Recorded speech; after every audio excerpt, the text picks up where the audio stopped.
Una sa lahat, Pangalan ko, Nunoy. pasintabi po sa mga naghahapunan. Kunya, Karumal-dumal ang sinapit ng isang tatay sa Davao del Norte. Pinugutan at wakwak ang tiyan. Hinalukay pa ang kanyang mga lamang loob at inilagay sa kasirola. Ang may kagagawan niyan, sariling anak ng biktima. Ang iba pang detalye ng kahindik-hindik na krimen, abangan maya-maya lang. Ngayong ika-20 araw ng Enero taong 2025. Pangulong Bongbong Marcos bumuelta sa akusasyon ni Digong na may mga pinirmahan siyang blanco sa national budget. Nagsisinungaling umano ang dating Pangulo. Naarestong Chinese na nag-espiya umano sa EDCA site sa bansa, iniharap ng AFP at NBI. Bukod sa monster ship, may bagong barko ng China na umaaligid sa ating karagatan. Ni-radio challenge ng Philippine Coast Guard pero nagmatigas. Mga tsuper at iba pang motorista umaaray na sa walang prenong taas presyo sa petrolyo. Halos 3 piso ang imamahal ng diesel. Sa pool sa CCTV, lalaking nagabang ng binuk niyang rider, hinold up ng riding in tandem. Isa pang sa pool sa video. Uy, gago! Uy, gago! Oh my God! AUV nahulog sa bangin sa La Union. Oh my God! TikTok ibinalik na sa Amerika dahil kay President-elect Donald Trump. Eto na nga, bagong action-packed series na Incognito, #1 ngayon sa Netflix. Mapapanood na rin yan mamaya dito sa TV5. Magsilbi sa bayan.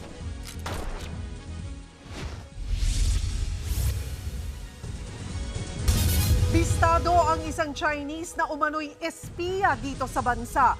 Target daw niyang libutin ang buong Luzon, Visayas at Mindanao. 5 taon na umanong minamanmana ng suspect ang ating mga airport, pantalan, pati mga shopping mall at opisina.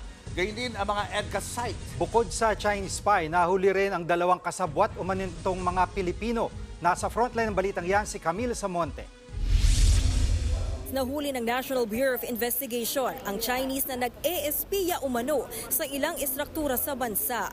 Nitong Disyembre pa raw unang nakatanggap ng intel ang mga otoridad kaugnay sa grupo ng mga Chinese na nagmamanman sa bansa. Nasabat ng NBI mula sa suspect ang sasakyan kung saan nakakabit ang transmission system, LiDAR sensor at satellite navigation system. Ito raw ang ginamit para makuha ang mahalagang datos gaya ng mga kinalalagyan ng mga base militar, Enhanced Defense Cooperation Agreement o EDCA sites at mga kampo ng mga pulis. Tinitiktikan din daw ng grupo maging ang mga planta ng kuryente, mga opisina ng LGU, shopping malls, paliparan at mga pantalan. Meron na po silang mapa kung saan iikot. In fact, ang plano po nila, pagkatapos nilang mag-ikot yung buong Luzon, ang next target po nila yung buong Visayas at Mindanao. Hindi patukoy kung saan direkta ipinadala ang mga nakuhang datos. Isang technical software engineer ang suspect at 5 taon nang naninirahan sa Pilipinas. Inaalam pa kung konektado siya sa Chinese People's Liberation Army, lalo't nagtapos siya sa isang universidad na pinangasiwaan ng PLA sa Nanjing, China. Meron din daw grupo ng Chinese na nagsilbing financier ng suspect para magawa ang pag-espiya. Sabi ni AFP Chief General Romeo Browner, delikado kung mapunta sa maling kamay ang mga nakuhang datos. Posible raw itong magamit para matarget ang mga makakalagang infrastruktura sa bansa. Yung specific grid coordinates, yung coordinates is very important for, let's say, kung gusto mong bombahin yung isang lugar. So, kaya tinitingnan po natin lahat ng mga possibilities. Posible rin daw na naipadala na ang mga datos na nakuha dahil may remote capability ang transmission system ng Chinese na suspect. According to the forensics ng NBI, Chinese characters yung pinapadalhan. Pinapadalhan. So, we haven't specifically pinpointed kung saan pinapadala. Bago nito, may nauna ng naarestong Chinese na nag-iispiya rin. Inaalam din kung sangkot ang suspect sa Chinese-made submersible drone na nakita sa Masbate. Bukod sa suspect, 2 kasabwat niyang Pinoy ang inaresto at umaming inutusan silang mag-ikot sa iba't ibang lugar gamit ang mga nakumpiskang equipment. Mahaharap sila sa reklamong espionage. Tiniyak naman ng Armed Forces of the Philippines na mas lalo nilang paiigtingin ang kanilang intelligence operations at seguridad sa mga base militar. Nanawagan din sila sa publiko na i-report sa kanila kung may mapansin na kahina-hinalang aktibidad ng mga banyaga sa kanilang lugar.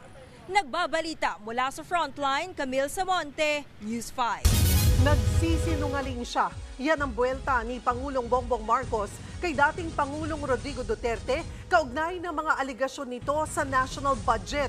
Hindi raw maipapasa ang panukalang pondo ng may mga blanco. Nasa frontline ng balitang yan, si Maricel Halili. He's lying. He's a president. He knows that you cannot pass a GAA without with a blank. He's lying. Ito ang sagot ni Pangulong Bongbong Marcos sa mga akusasyon ni dating Pangulong Rodrigo Duterte na may blank item sa pinirmahang 2025 national budget. Dahil naging Pangulo rin daw si Duterte, dapat daw alam niyang hindi ito pwede. Sa kasaysayan ng buong Pilipinas, hindi pinapayagan na magkaroon ng item ang GAA nang hindi nakalagay kung ano yung project at saka ano yung gastos, ano yung pondo. So, it's a lie. Sabi pa ng Pangulo, makikita naman sa website ng Department of Budget and Management ang kopya ng General Appropriations Act, kaya pwede itong suriin ng publiko kung totoo ang akusasyon ni na Duterte. Tignan ninyo kung meron kahit isa para mapatunayan na tama ang sinasabi ko, kasinungalingan yan. Naunang tinawag na fake news ni Executive Secretary Lucas Bersamin ang paratang ni Duterte. Malisyoso raw ito at maituturing na kriminal. Wala raw kahit isang pahina sa 2025 national budget na iniwang blanco bago ito pirmahan ni Pangulong Marcos. Sa YouTube channel ni Davao City Mayor Baste Duterte, pinakita ni Davao City 3rd District Representative Isidro Ungab ang 13 blank items umano sa bicameral committee version ng budget. Buwelta ni dating Pangulong Rodrigo Duterte, hindi ito katanggap-tanggap. That is not a valid legislation. Kung nasa batas na yan, lumabas na yan ng blanco-blanco, either it could be filled up before or after sa Congress. Kung sino man ang ano niyan, they have to give us the explanation. You can all go to jail for that. Para raw itong blankong tseke na pwedeng lagyan ng kahit magkanong halaga ni numan. Sa pinakitang dokumento ni Ungab, isa rito ang umano'y blankong alokasyon para sa Seed Buffer Stocking Program ng Department of Agriculture. Pero sa aktual na 2025 GAA, makikitang may alokasyon ng programang ito na 994 million pesos. Sabi rin ng DBM na ang blank items na pinakita sa video ay BICAM Committee report lang at hindi ang General Appropriations Act. Mahalaga raw matandaan na sa ilalim ng 1987 Constitution, General Appropriations Bill ang sinusumite sa Pangulo para pirmahan at hindi ang BICAM report. Depensa naman ni dating Chief Presidential Legal Counsel Salvador Panelo, ang pahayag ni Duterte ay base lamang sa natuklasan ni Ungab na ang GAB na nilagdaan ni Pangulong Marcos ay pareho. Legal na opinion lang daw ito ni Duterte sakaling totoo man ang akusasyon ni Ungab na may irregularidad sa General Appropriations Act. Nagbabalita mula sa Frontline, Maricel Halili, News 5. Masakit sa bulsa ang halos 3 pisong taas presyo sa petrolyo. Pinakamapupuruhan niyan ay mga driver na siguradong bababa ang kita. Nasa frontline na balitang yan, si Gerard de la Peña. Nangalampag ang grupong Bayan Muna sa isang gasolinahan sa Quezon City. Panawagan nila, ibaba ang presyo ng langis. Pero mukhang malabo pa, lalo't simula bukas. Tataas pa ng 2 pesos and 70 centavos ang kada litro ng diesel, habang 1 peso and 65 centavos sa gasolina at 2 pesos and 50 centavos naman sa kerosene. Ayon sa Bayan Muna, hindi lang ito pasakit sa mga driver, kundi pati na rin sa mga consumer. Tataas yung langis ay sabay-sabay ng tataas lahat ng mga bilihin, no? Kasi alam natin na ang lahat ng mga korporasyon ay gumagamit talaga ng gasolina. Ito na ang ikatlong sunod na linggong oil price hike. Simula noong pumasok ang bagong taon, hindi pa nagro-rollback ang petrolyo. 5 piso kada litro na ang itinaas ng diesel, 3 pesos and 45 centavos sa gasolina, habang 4 pesos and 30 centavos sa kerosene. Ayon sa Department of Energy, ang pagtaas ng presyo ng langis ay bunsod ng sanctions na ipinataw ng Amerika at United Kingdom sa Russia. Dahil dito, mababawasan ang supply sa global market at posibleng magmahal ang gastos sa shipping na imported na krudo. Tapos, di ba, dinelay pa rin ng OPEC Plus member countries yung kanilang production cap hanggang first quarter of 2025. So, ibig sabihin, kulang ang supply kumpara sa demand. Hindi pa matansya ng DOE kung hanggang kailan ang taas presyo. Ang jeepney driver na si Roger, mula 700 piso kada araw, mukhang 300 na lang daw ang may uuwi. Wala naman pasahero masyado eh. Lugi na nga. Lugi na nga, wala pang pasahero. Ang ilang may kotse naman, pinag-iisipang mag-commute na lang. Kahit patuloy ang pagtaas ng presyo ng langis, wala pa naman daw balak ang mga jeepney operator na magsampa ng fare hike petition. May nakabinbin pang fare hike petition ang mga seated provincial buses at gayon din ang mga coupon at metered airport taxis. Pero sabi ng LTFRB, mas nakatuon ngayon ang pansin nila sa pagbibigay ng fuel subsidy o ayuda para sa mga pampublikong sasakyan. Tatanggap ng 10,000 piso ang mga modern PUV driver, 7,000 pesos sa mga UV Express, 6,500 sa mga traditional jeepney, at 1,000 piso sa mga tricycle. Aabutin ng 1 buwan bago matanggap ng PUV sang ayuda, habang posibleng abutin ng 4 na buwan sa mga tricycle dahil dadaan pa sa proseso ng DILG. Nagbabalita mula sa Frontline, Gerard de la Peña, News 5. Kinold up ang isang lalaki nag-aabang ng binuk niyang rider sa Quezon City. Ang biktima nangangatog pa sa nervyos sa nangyari sa kanya. Nasa frontline ng balitang yan si Hannibal Talete. Cellphone ng lalaking yan sa gilid ng kalsada sa barangay San Agustin sa Novaliches, Quezon City. Maya-maya, dumaan ang dalawang lalaking magkaangkas sa motorsiklo. Dito na itinago ng lalaki ang kanyang cellphone. Pero biglang bumalik ang motor. Bumaba ang backride. Nanutok ng baril sa kanyang hold-up. Kinuha sa biktima ang kanyang cellphone at bag na may lamang 5,000 pisong cash. Ilang beses pa tinakot ng mga sospek ang biktima bago sila sumibat. Matapos niyan, agad nagsumbong sa mga otoridad ang biktima. Ayon sa barangay, naghihintay noon ng binuk niyang rider ang 23 anyos na biktima hanggang sa hinold up siya. Nung binigay niya, nangangatog yung bata kasi sa nervyos niya. Nagsasagawa na ng follow-up operation ang Novaliches Police para matukoy ang pagkakilanlan ng mga salarin. Mas pinaigting naman ng barangay ang pagbabantay sa lugar. Nagbabalita mula sa Frontline, Hannibal Talete, News 5. Patay sa sunog ang magtsuhing na trap sa kanilang bahay sa Tondo, Maynila. Sa pool naman sa video ang bayanihan ng mga residente sa pag-apula ng apoy. Nasa Frontline ng balitang yan, si Ian Suyu. Napalabas ng bahay ang mga residente nang sumiklab ang isang sunog sa eskinita sa Barangay 48 sa Tondo, Maynila kahapon. Nagtulong-tulong sila para apulahin ng apoy. May gumamit ng fire extinguisher habang may iba namang kanya-kanyang buhos ng tubig, bitbit ang mga balde.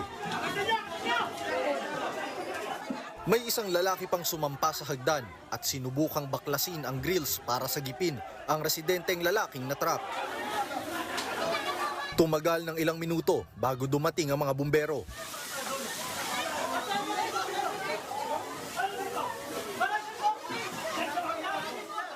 Inabot ng halos 1 oras bago naapula ang apoy. Patay ang isang 58 anyos na lalaki na di nakalabas ng bahay. Nasawi rin ang pamangkin niyang babae. Sa inisyal na impormasyon ng barangay, nagsimula ang apoy dahil sa nakacharge na grinder. Na-overcharge, pumutok. Nasa ibabaw daw ng kama, ginawa, tinakpan daw ng basahan. Ang naging rito, yung bang naging challenge pa rito, siyempre nakita nyo naman, may trapal pa, may tindahan dyan sa ilalim, kaya hirap din nung kumilos. Ang anak naman ng isa sa mga nasawi, hindi makapaniwala na sa isang iglap lang ay mawawala na ang kanyang ama. Si Papa, umakyat po ulit sa taas. Bumalik po sa taas, sa 3rd floor. Tapos po, yun.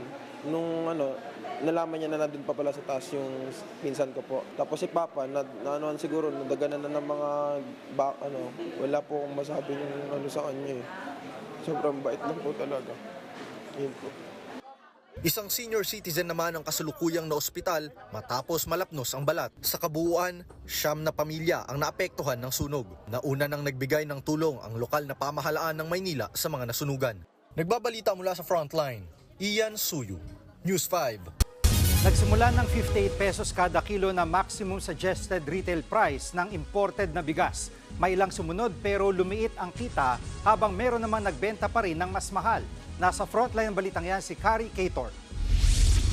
Dito sa Kamuning Public Market sa Quezon City, nasunod naman ang 58 pesos kada kilo na maximum suggested retail price o MSRP sa imported na premium rice. Yun nga lang, umaaray ang mga retailer gaya ni Javier Villena.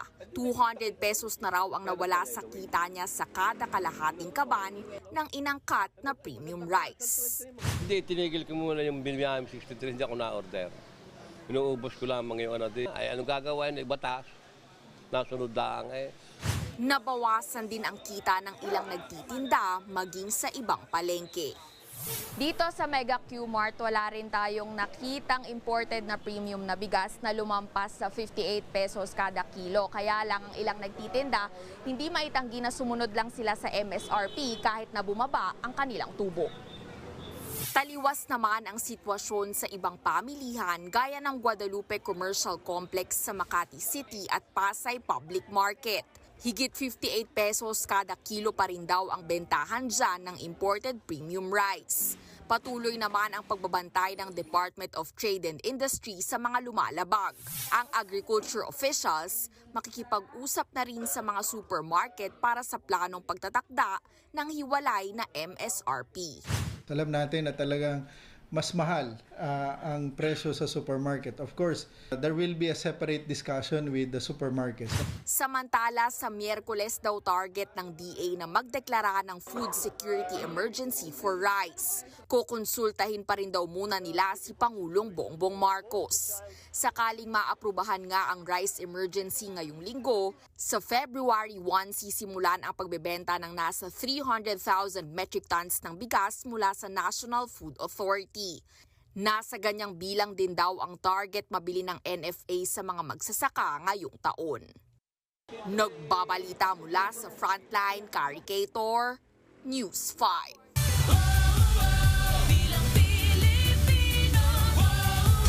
Kahit anong mangyari, wala raw makakapigil sa magdamagang pag-iimprinta ng mga balota simula sa Miyerkules. Idaragdag na riyan ang 9 na pangalan ng mga kandidato. Nasa frontline ng balitang yan, Simon Gualvez. Kahit via online, muling ginawa ang trusted build o pagsuri ng independent party sa integridad ng buong automated election system para sa darating na Bilang Pilipino 2025. Yan ay matapos mag-back to zero ang COMELEC sa mga paghahanda matapos makakuha ng temporary restraining order mula Korte Suprema para sa kandidatong pinapasama ang pangalan sa balota. Pero git ng COMELEC, oras na makumpleto ang trusted build, paglalagay ng add feature sa election management system, pagbabago sa itsura ng balota at serialization, kailangan na agad simulang muli ang pag-iimprenta ng balota mula umaga hanggang gabi. Tinabla naman ng COMELEC ang mga suwestyong ilagay na lang sa dulo ng balota ang mga nadagdag na kandidato. Parang discriminatory kasi kung bigla natin ilalagay yung nakakuha ng TRO sa panghuli, ganun pwede mo namang isingit siya doon sa listahan. Sa ngayon, magiging agent na rin ng COMELEC ang lahat ng empleyado ng National Printing Office para mas mapabilis ang pag-iimprenta. Pinag-aaralan na rin ng ahensya kung paano pa maiiwasan ang delay sa printing sa mga susunod na eleksyon. Aminado ang COMELEC, kailangan nilang sundin ang anumang utos ng Korte Suprema. Kaya kahit may mga reklamo na noon sa mas pinaiksing voter registration, ito pa rin ang plano ng ahensya. At imbis na Oktubre, gawing Hulyo ang paghahain ng Certificates of Candidacy. Mas may iwasan daw ang sisihan, oras na mapaaga ang pagresolba ng COMELEC sa kaso ng mga kandidatong hindi masasama sa balota. Pero kaakibat nito ang pag-amyenda sa 1985 Omnibus Election Code. Papatupad tayo ng ating pong ginagawa ngayon sa automated, and yet ang batas na nag-govern sa manual election. So medyo may problem po, may napakalaking disconnect doon pa lang sa issue na yon. Nasa 73 milyong balota ang kailangan para sa midterm elections. Nagbabalita mula sa Frontline, Mon Gualvez, News 5. Mapalokal man o dayo, nakisaya sa Ingranding Sinulog Festival sa Cebu. Dumalo pa riyan ang cast ng hit series na Batang Quiapo. Nasa frontline na balitang yan si John Aroa. Naglayag ang 300 makukulay at ingranding barko sa Mactan Channel sa Cebu City. Sakay niyan ang mga deboto at ang imahe ng Santo Niño kasama ang Biring Maria at San Jose nitong Sabado. Yan ang pinaka-aabangang fluvial parade ng taunang Sinulog Festival.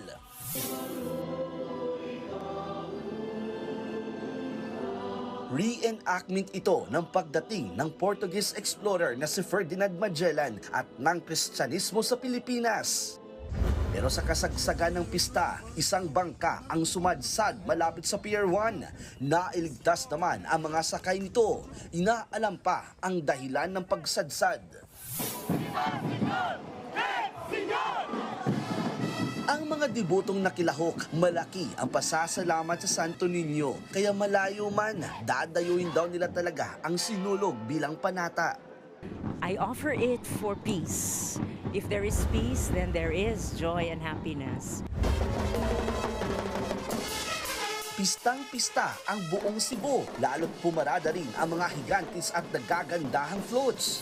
Present din ang cast ng hit serye na Batang Quiapo na pinangunahan ni Coco Martin. Sakay ng kanilang float, kinantahan nila ang mga nakaabang sa ruta ng sinulog. Maraming salamat po sa lahat ng mga Cebuano, Pete Senior. Thank you so much dahil nandito muli kami para makiselebrate ang Sinulog Festival. I love you! Dinaluhan din ng mahigit 4 na milyong deboto at turista ang street dance.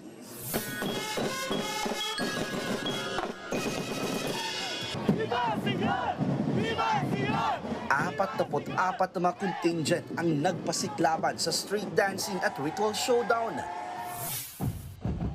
Winner ang Bae City sa free interpretation. Habang grand champion ang Carcar City sa ritual showdown, sinulog base at street dancing.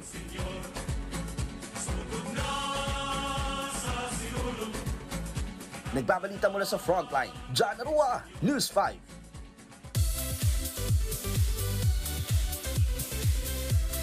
Mga kapatid, eto na nga ang mga nagbabagang showbiz balita ngayong Lunes. Number 1 agad-agad sa top 10 show ng Netflix, ang action seryeng Incognito. At ang kinabilibang seryeng yan, abay mapapanood nyo na rin po simula ngayong gabi dito sa Kapatid Network. Nasa frontline na balitang yan, si MJ Marfoy.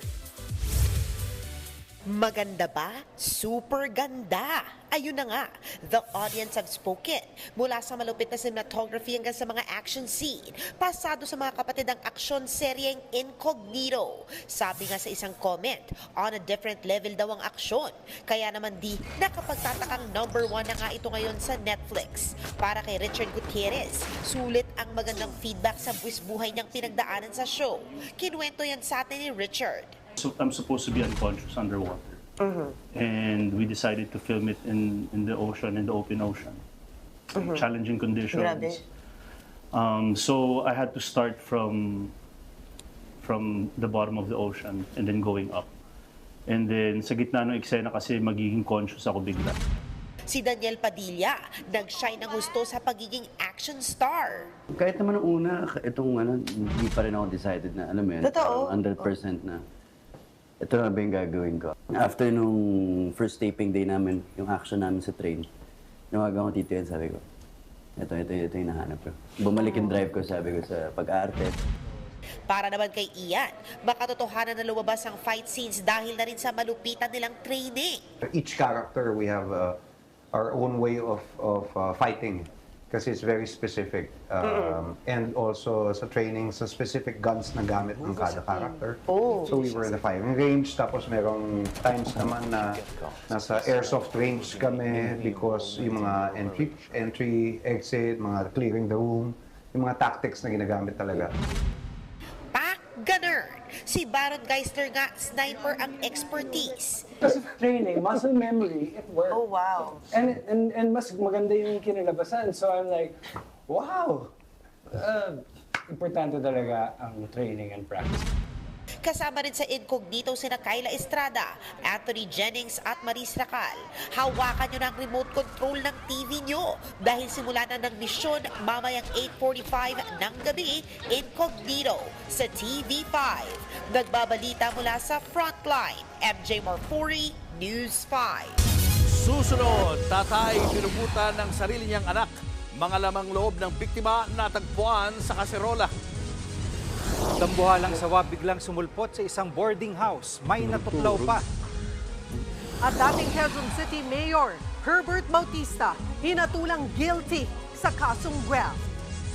Abangan ang lahat ng yan sa pagbabalik ng Frontline Pilipinas.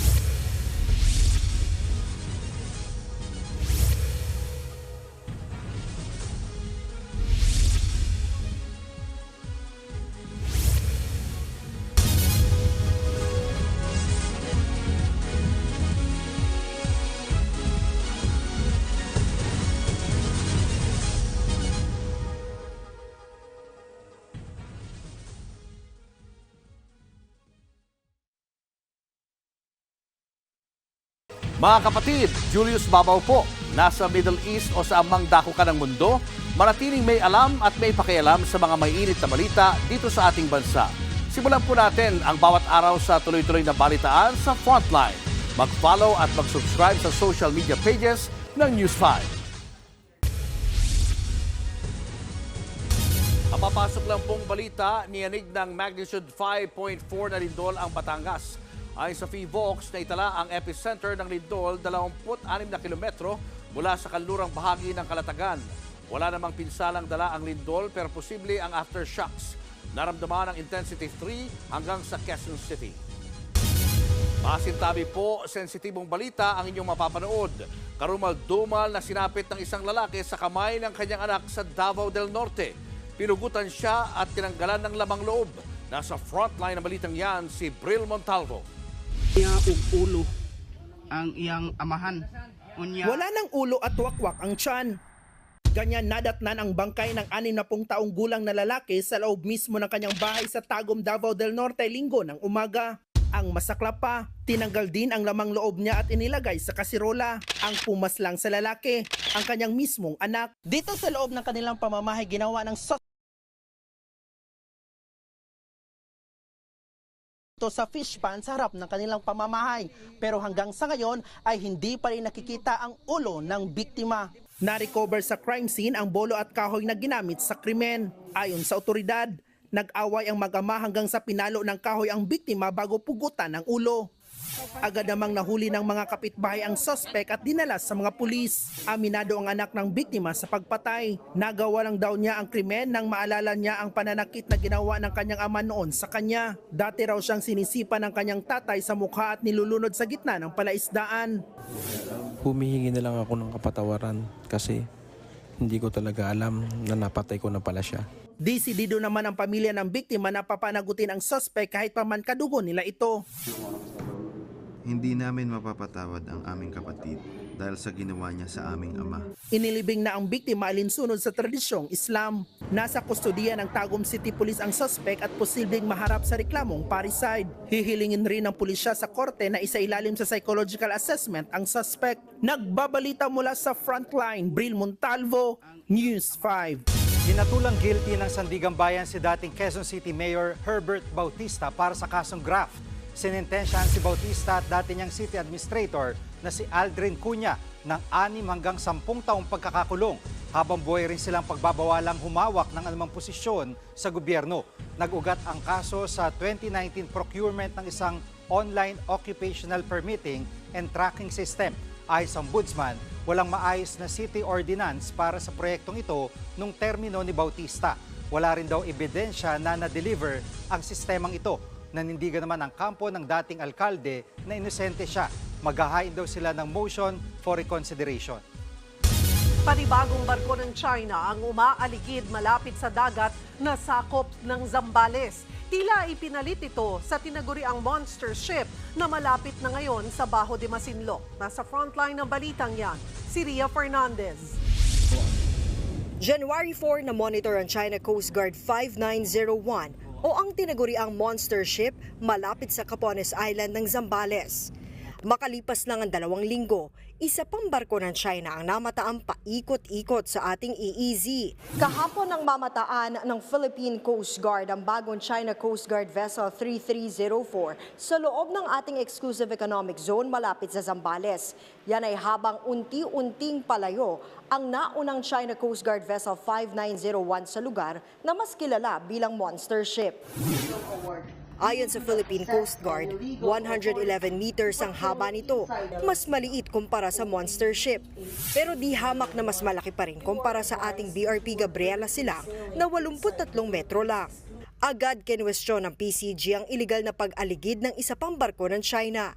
Sa isang radio challenge kaninang umaga, makailang ulit pinaalis ng ating Coast Guard ang naturang foreign vessel. You do not possess any legal authority to patrol inside the Philippines exclusive economic zone. You are directed to depart immediately and notify us of your intentions. Pero tulad ng dati, nagmatigas ang China. This is China Coast Guard 3304, patrolling in the sea area under the jurisdiction of People's Republic of China. Please do not interfere. Hindi pa malinaw kung bakit pinalitan ng CCG 3304 ang monster ship. Pero patuloy ang pagmamanman ng PCG sa mga ito, lalo't hindi naman umalis ng EEZ ang monster ship na malapit na ngayon sa Bajo de Masinloc. It might have something to do with operational requirements or something. But the mere fact na meron pa ring China Coast Guard na pumalit kay monster ship, isa lang ang ibig sabihin nito. The People's Republic of China blatantly violates international law at hindi talaga nila nirespeto ang United Nations Convention of the Law of the Sea. Hindi raw magsasawa ang Philippine Coast Guard na idaan sa mapayapang paraan ang pagpapaalis sa mga barko ng China. Nagbabalita mula sa Frontline, Ria Fernandez, News 5. Susunod, malaking sawa ng bulabog sa isang boarding house, lalaking boarder, natuklaw sa tenga. Sa pulsa video, AUV nahulog sa bangin. Uy, gago! Uy, gago! Oh my God! At Kevin Kiambao malapit nang mag-comeback sa Korean Basketball League. Yan at iba pa sa pagbabalik ng Frontline Pilipinas.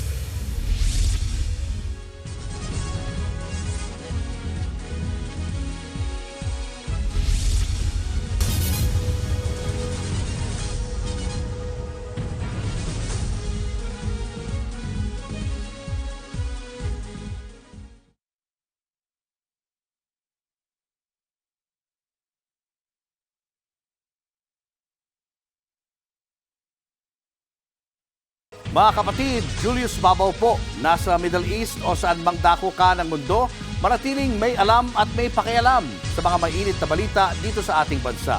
Simulan po natin ang bawat araw sa tuloy-tuloy na balitaan sa Frontline. Mag-follow at mag-subscribe sa social media pages ng News 5. Nabulabog ang mga nakatira sa isang boarding house sa Tacloban, Leyte nang biglang sumulpot ang isang sawa. Sa video makikitang nasa ilalim ng kama ang ahas. Natuklaw naman sa ibabang bahagi ng tenga ang isang boarder. Nagtulungan ang mga bombero, pulis at residente para hulihin ang sawa at takpan ang bibig nito gamit ang tape. Ayon sa uploader, galing sa kisame ng banyong ahas at gumapang sa kwarto. May timbang na 15 kilo ang nahuling sawa. Dinala ito sa pangangalaga ng DNR. Sa kanyang pagbabalik sa White House, ginit ni US President-elect Donald Trump na tutuparin niya ang kanyang pangakong higpitan ang pagbabantay sa mga border ng Amerika. Ayon kay Trump, sa kanyang unang araw, matitigil na ang anyay invasion sa kanilang bansa. Sisiguraduhin daw niyang lahat ng illegal border trespasser ay pauuwiin sa kanilang mga bansa. Ito na raw ang pinaka-agresibong border security measure na ipapatupad sa Amerika. Mahigit 1 milyong immigrant ang inaasang maapektuhan ng mass deportation, kabilang ang libo-libong Pilipinong hindi dokumentado. Una nang tiniyak ng ating gobyerno ang tulong sa mga apektadong Pinoy.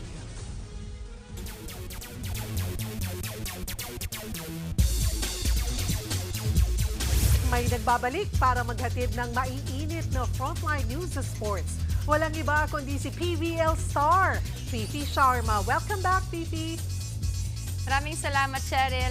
Posibleng makabalik na kaagad si Pinoy basketball star Kevin Kiambao matapos ma-injure sa Korean Basketball League. Sa isang Instagram story, nag-post si KQ ng photo niya habang suot ang jersey ng kanyang team na Goyong Sono Sky Gunners. May nakalagay ding emoji na back soon. Ayon sa ilang reports, natanggal na ang cast sa paa ni Kevin at posible na siyang makapaglaro bago matapos ang January. Na-injure si KQ sa kanyang debut game sa KBL earlier this year matapos mapasama ang kanyang landing kasunod ng isang three-pointer. Gumawa naman ng kasaysayan ang Pinoy darts player na si Paolo Nebrida matapos niyang magwagi sa Bahrain Darts Masters. Siya ang pinakaunang Pinoy at Asian na nanalo sa Professional Darts Corporation World Series. Major upset ang ginawa ni Paolo para makuha ang achievement na yan. Pinataob niya ang dating world champion na si Rob Cross ng England sa score na 6-3. Congratulations sa iyo, Paolo. At dyan lang kayo mga kapatid. Marami pa akong bagong sports updates mamaya. Susunod sa Pulsa Dashcam, isang AUV nahulog sa bangin sa La Union. Uy, gago! Uy, gago! Oh my God! At Nations Girl Group na Bini nagpasalamat sa mga nakikarerang Blooms. Tutok lang mga kapatid, magbabalik pa ang Frontline Pilipinas.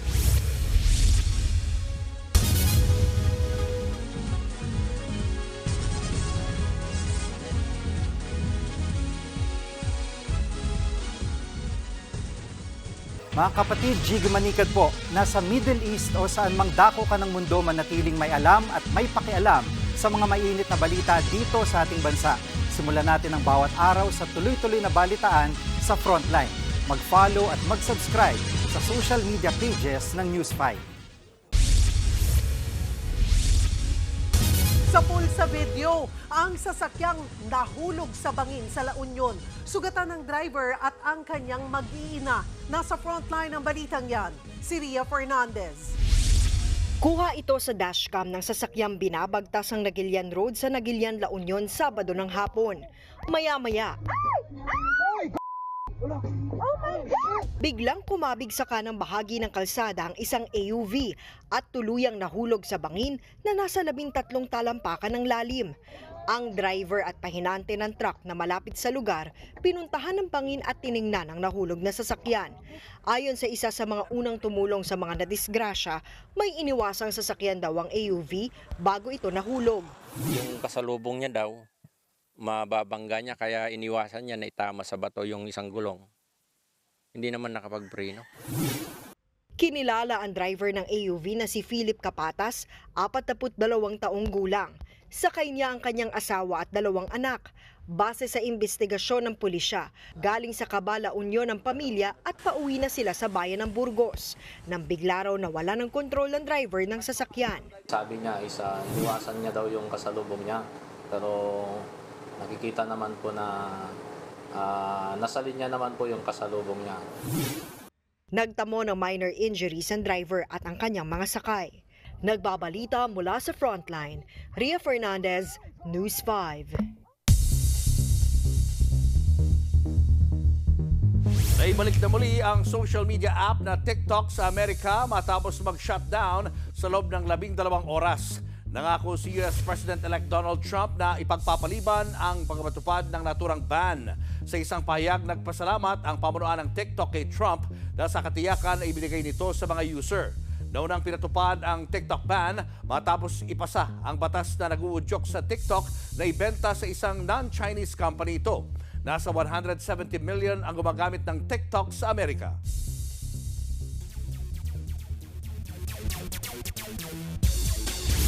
Nagpakitang gilas naman ng ilang professional basketball players sa Women's Maharlika Pilipinas Basketball League Invitational. Umaasa ang CEO ng liga na si boxing legend Manny Pacquiao na magbibigay ng opportunity sa maraming kabataan ang liga. Mensahe pa ni Pacman sa kababaihan, "It's your time to shine." Ginanap ang opening games ng Invitational sa UST Quadricentennial Pavilion kahapon. Hugi sa kanilang mga match ang UST Growling Tigresses, Imos Lady Magdalo at New Zealand Blue Fire Valkyries. 14 na teams ang naglalaban sa tournament. Susunod, sa pulsa video, lasing na truck driver kinuyog ng taong bayan matapos mang-araro ng 10 sasakyan. Marami pa kayong mga balitang dapat malaman sa pagbabalik ng Frontline Pilipinas.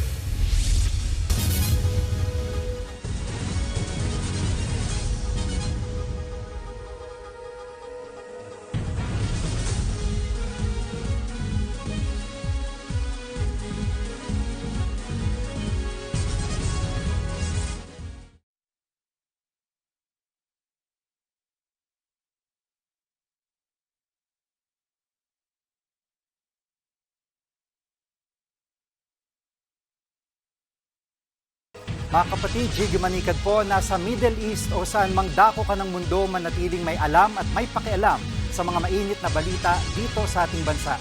Simulan natin ang bawat araw sa tuloy-tuloy na balitaan sa Frontline.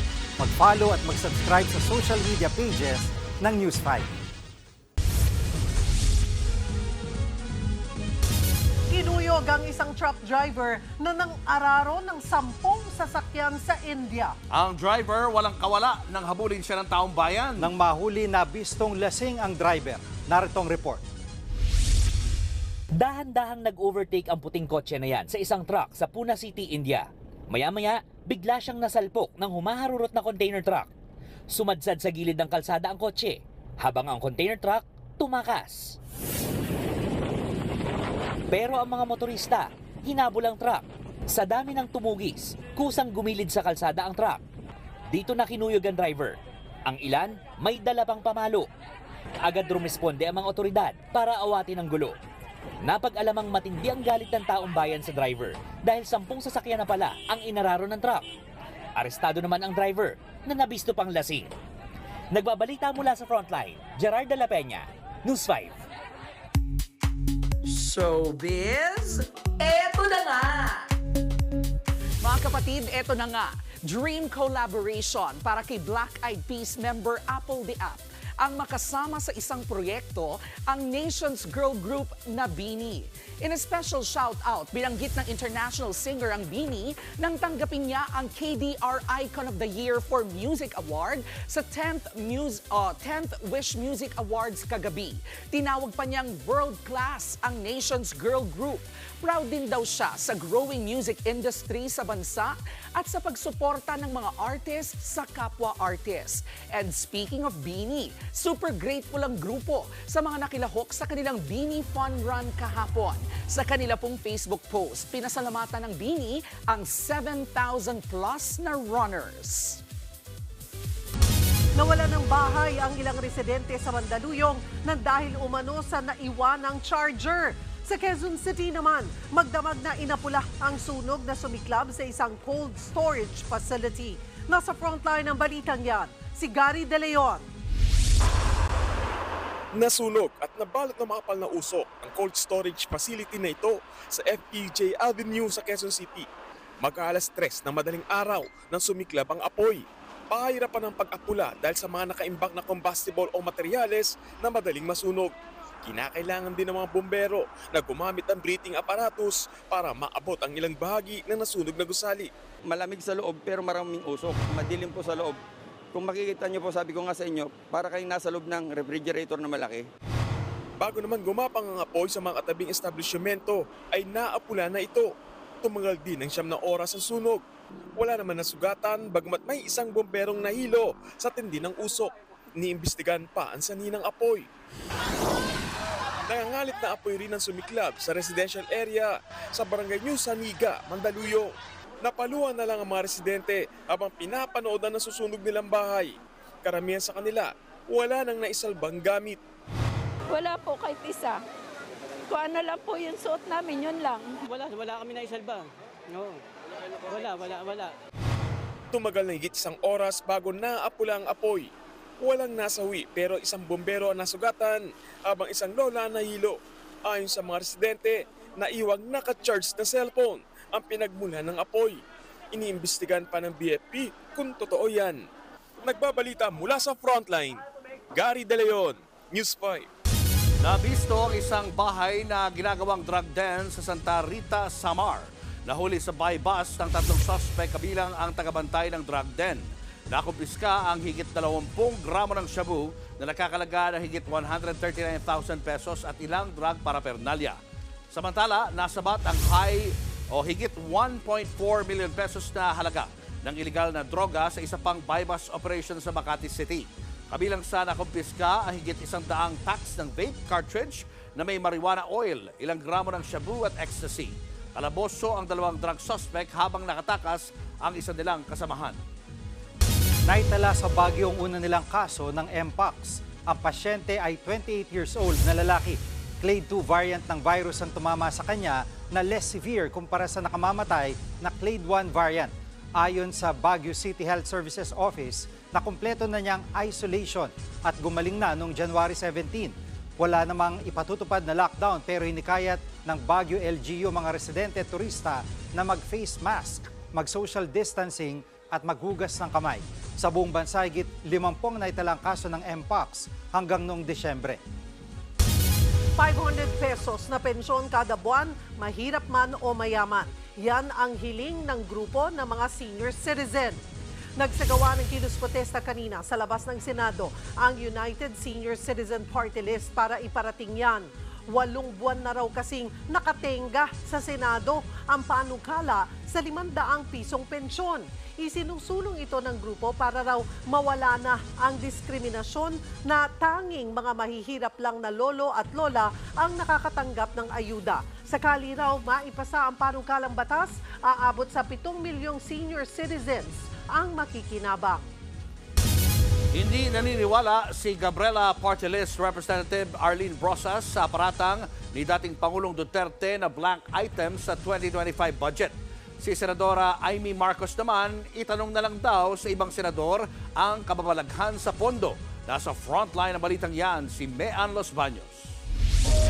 Hindi pumirma sa BICAM Committee Report ng 2025 National Budget si Senadora Amy Marcos. Kaya sa issue ng umano'y 13 blank items sa budget na pinalutang ni dating Pangulong Rodrigo Duterte, ito ang sagot niya. Tanong na lang nila sa ibang senador kung anong kababalaghan kung meron niya.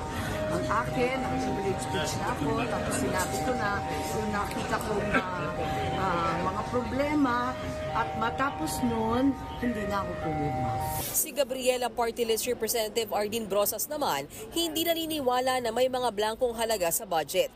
Gaya ng reaksyon ni Pangulong Bongbong Marcos, sinabi ni Brosas na hindi aabot sa ratifikasyon at pirmahan bilang batas ang pambansang pondo kung may blankong items. I don't think so. Dapat pinag-uusapan yon. Dapat walang blanco, di ba? Kasi yun naman yung controversial yan ngayon. But anyway, we will look into it. Pag-aralan din namin sa makabayan kung ano yung mga ito na binabanggit. Nauna ng tinawag na fake news ng Malacanang ang paratang ni Duterte. Depensa ng kampo ng dating Pangulo, legal na opinion lang ito ni Duterte. Nagbabalita mula sa Frontline, Mean Los Baños, News 5. Hindi pinabura ni Pangulong Bongbong Marcos ang panukala tungkol sa sex education dahil sa anyay nakakakilabot daw na ilang probisyon nito. Dumipensa man ang may akda ng panukala na si Senator Risa Ontiveros. Nagbabalik si Mean Los Baños. Sex education sa mga eskwelahan. Isa daw yan sa mga isinusulong ngayon sa Senate Bill 1979 o ang Prevention of Adolescent Pregnancy Act na inihain sa Senado. Pero ngayon pa lang, inaalmahan na ni Pangulong Bongbong Marcos ang bersyon ng panukala, partikular ang mga topic na posibleng ituro sa loob ng Comprehensive Sexuality Education o CSE. I was shocked and I was appalled by some of the elements. You will teach four-year-olds how to masturbate. That every child has the right to try different sexualities. This is ridiculous. It is abhorrent. It is a travesty of what sex education should be to the children. What about the parents? Wala na silang karapatan na silang mag-decide kung ano at kailan tuturuan yung bata. Kaya kahit pa raw lumusot sa Kongreso, hindi raw ito tatanggapin ng Pangulo. If this bill is passed in that form, I guarantee all parents, teachers, and children, I will immediately veto it. Ang dapat daw ituro, anatomy o ang bahagi ng reproductive system ng tao at ang kaakibat na problema ng maagang pagbubuntis. Agad namang dumepensa sa Senator Risa Hontiveros na may akda ng panukala. Mr. President, with all due respect, maliwanag na wala po sa bill kahit ang salita na masturbation. Wala din po yung try different sexualities. Paliwanag pa ni Hontiveros, pasok sa CSE ang mga bagay na gusto ng Pangulo na ituro. Noong nakaraang taon pa, sinimulan ang diskusyon sa plenaryo kaugnay sa Senate Bill 1979. Nakatakdang ituloy ng mga senador ang debate kaugnay sa panukalang batas pero hinihintay pa raw ng kampo ni Senadora Hontiveros kung kailan ito mailalagay muli sa agenda. Samantala, 3 linggo mula ngayon ay magbi-break na ulit ang sesyon ng Senado para naman sa preparasyon sa eleksyon. Sabi naman ng ilang senador na kontra rin sa panukala, tama lang na pagdebatehan muli sa plenaryo ang SB 1979 para mahimay ng husto. Yung mga education, yung mga training, yung mga pagtuturo ng mga kabataan as early as 6 years old, paano gumamit itong mga condom at safe sex ay hindi po ako sang-ayon dyan. At syempre yung pagbibigay po ng option ng abortion.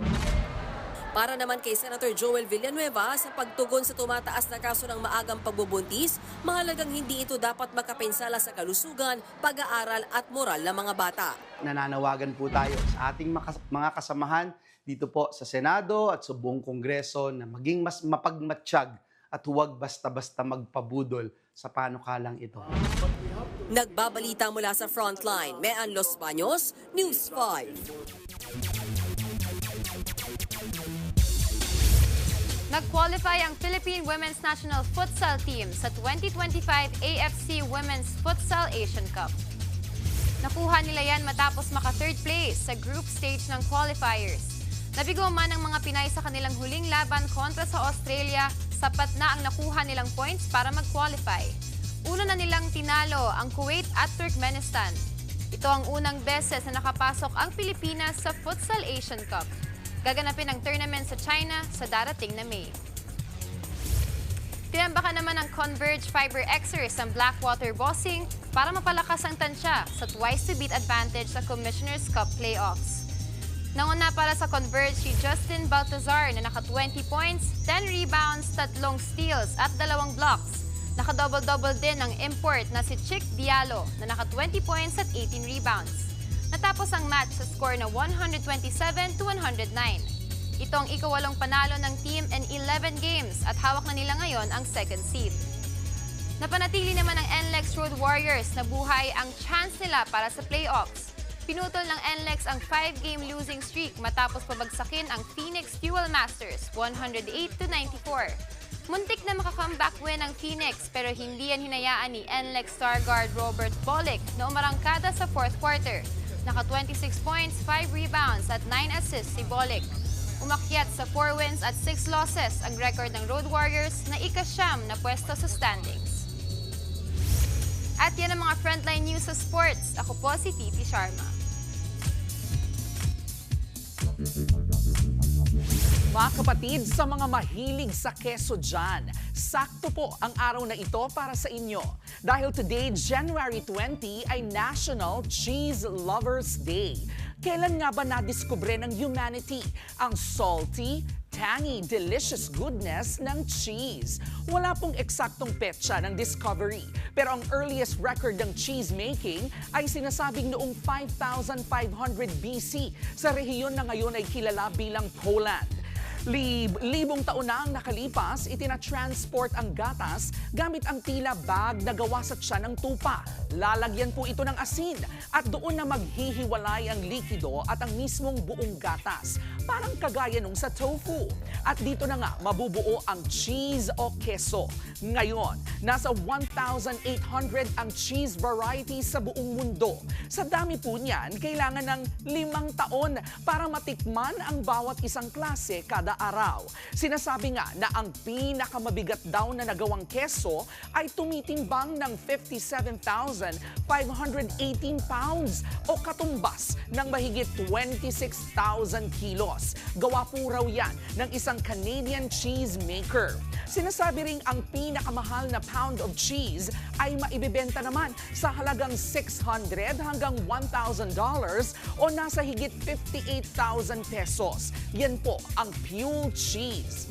Ang cheese o keso po ay great source of calcium para sa malusog na buto at ngipin. Nagtataglay rin po ito ng high-quality protein na essential sa muscle repair at growth. Kaya mainam na isama po natin ang keso sa ating diet. Dahil gaya ng K-alaman, ang mainam na pangangatawan ay maituturing din pong K-yamanan. K-okay. Susunod, US President Donald Trump ibinida ang mga planong gawin sa unang araw ng kanyang pagbabalik sa White House. At Judy Ann Santos kumasa sa Halo-Halo Challenge ng celebrity chef na si Gordon Ramsay. Tuloy-tuloy pa ang makabuluhang balitaan sa pagbabalik ng Frontline Pilipinas.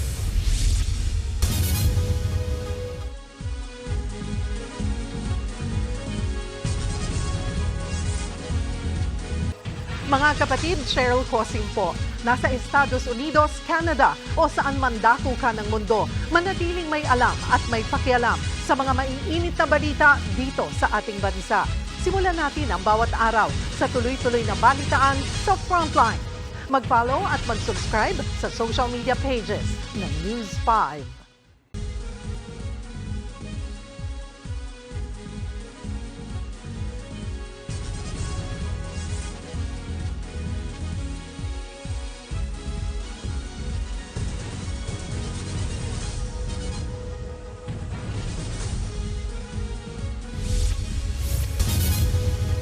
Iginit ni US President-elect Donald Trump na magpapasa siya ng maraming batas sa unang araw ng kanyang pagkapresidente.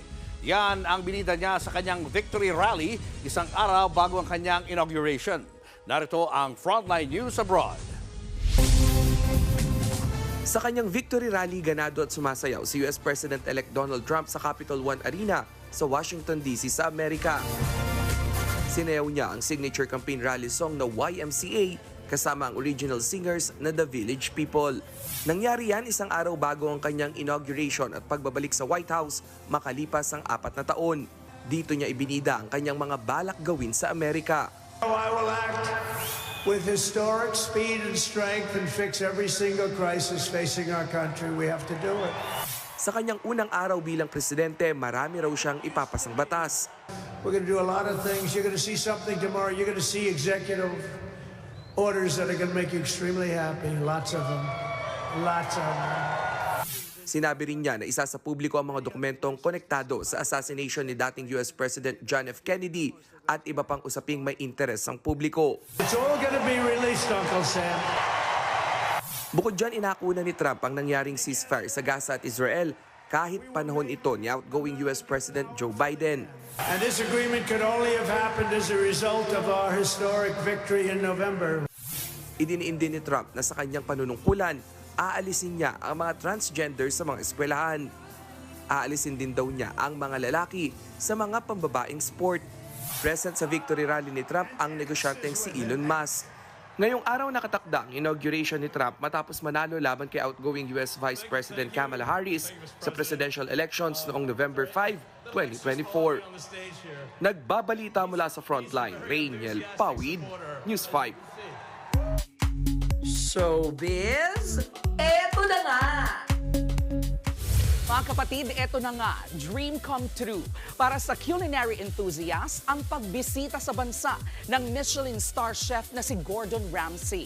Mula po sa mga pro hanggang sa mga certified foodie, kabilang na riyan ang aktres na si Judy Ann Santos, itinuturing nila itong one for the books. Nasa frontline ng balitang yan, si News 5 digital producer Von Bilinario.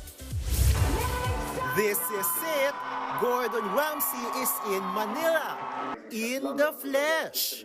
Present ang world-renowned chef sa isang event sa Newport World Resort sa Pasay City na dinaluhan ng mga piling guests, kabilang ng ilang chefs, culinary arts students, social media personalities at iba pa. Hindi nagpakabog ang Michelin star chef at ibinahagi ang kanyang Philippine experience. Kabilang na syempre ang isa sa ipinagmamalaki nating Filipino food. Sisig. For me, you know, growing up using all those intestines and the young chef at Soraya in Melbourne, you know, he grew up in Manila, and just seeing what he's doing with that evolution of Filipino food was exceptional. So, and then down to the dessert, you guys have a very sweet tooth. Yes. And Yes, we do. evaporated milk you use a lot of in abundance.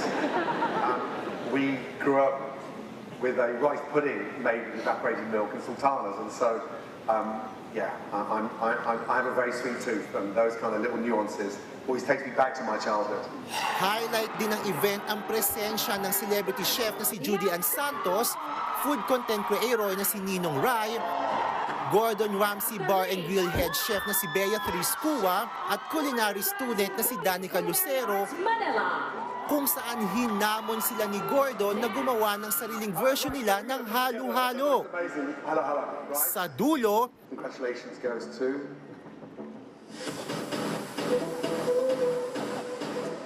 Danica. Well done. ang estudyanteng si Danica ang itinanghal ni Gordon na may pinakamasarap na halo-halo. Ang ilang celebrities at social media personalities namangha sa pagbisita ni Gordon sa bansa. What is very unique with Chef Gordon is that he's able to do it all. Diba? He runs successful restaurant, he has a very big media personality and network and all that. How does he do it all? Having that image of Gordon Ramsay shouting in the background already sort of formed me up for the what's incoming for me. From knife skills to parang marami doon sa mga basic na yun kay Gordon Ramsay ko natutunan, and a couple of recipes for sure. Pero ang pinakamaswerte na yata sa lahat ay ang content creator na si Abby Marquez, aka Lumpia Queen. Si Abby, pinamo ni Chef Gordon na ilumpia-fy ang kanyang signature dish na beef Wellington. Sa kanyang social media post, challenge accepted ang caption ni Abby kasama si Gordon Ramsay. At ang verdict ni Gordon sa ginawa ni Abby, I don't like it. Love it! malayo sa kanyang personalidad sa Hell's Kitchen at Master Chef, all smiles and happily chatting sa kanyang customers ang world-renowned chef nitong weekend. Nagbabalita mula sa frontline, Von Belinario, News 5. Ito pa nga magsasama-sama sa isang Ultimate Talent Survival Show dito po sa TV5 ang mga kilalang personalidad sa K-pop world. Kasama na riyan ang nag-iisang Sandara Park. Nasa frontline ng balitang yan, si MJ Marfori. Dadalhin kita sa aking palasyo. Doon na nga, sa palasyo ng mga K-pop idol. Dadalhin ang Be The Next 9 Dreamers. And the K-pop idols have landed para sa pinaka-inaabangang MLD Entertainment at TV5 Talent Survival Show. In or out, am I in or out? Hosted by the Pinoy na Pinoy at heart pa rin na K-pop superstar Sandara Park. Ito ang comeback ni Dara sa Philippine TV matapos ang 9 years. In between pa yan ng world tour niya sa 21. Pero priority daw talaga para kay Dara ang mga Pilipino. Of course, Pinay at heart. We stand a humble queen. Para sa mga dreamer/trainees, teamwork makes the dream work daw ang sikreto ng superstardom sa pagiging K-pop idol. They want to be on the center and they want to get more lines. That's not important. Yung importante talaga ang chemistry ng group. As a group, so, yun talagang... Ang mga K-pop idol mentors gaya ng heartthrobs na sina Park Woo-jin at Bang Ye-da can relate dahil nanggaling din sila sa talent survival shows. But as mentors, good cop o bad cop ba sila pagdating sa mga trainee? 저요? I don't know. 그냥 그들이 하기에 달려있는 것 같아요. Scary! 사실 연습생 시절도 있고 또 데뷔하고 나서의 시간도 있는데 가장 많이 성장할 수 있는 시간은 이 프로그램을 하는 이 몇 달 동안 이 시간이거든요. Ayun na, ang youngest mentor naman ng grupo. Walang iba, kundi si Vinci ng Horizon na nire-represent din ang Pilipinas. 2 years ago lang mula nang mag-debut siya. Pero dahil sa hard work, rubbing elbows na siya ngayon sa mga K-pop idol na hinahangaan niya. Nung nakita ko yung names namin together sa mga articles pa lang, I was touched but also very nervous na sana ma-reach ko naman yung standard and yung bar na sinet ng mga idols ko. Kasama rin bilang mentor sina Yebe ng Momoland, producer na si Bullseye at Korean choreographer na si Baewon Hee. Flying in tonight naman ay si Chen ng EXO.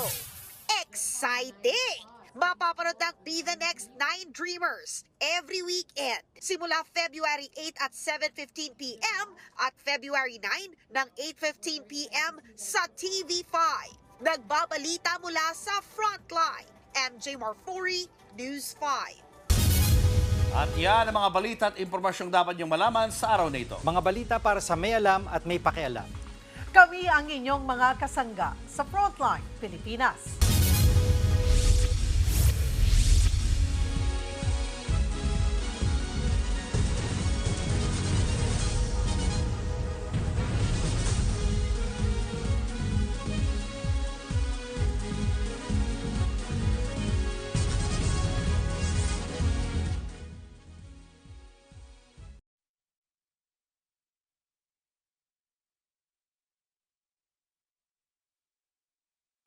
Mga kapatid, Cheryl Cosing po. Nasa Estados Unidos, Canada o saan man dako ka ng mundo, manatiling may alam at may pakialam sa mga maiinit na balita dito sa ating bansa. Simulan natin ang bawat araw sa tuloy-tuloy na balitaan sa Frontline. Mag-follow at mag-subscribe sa social media pages ng News 5.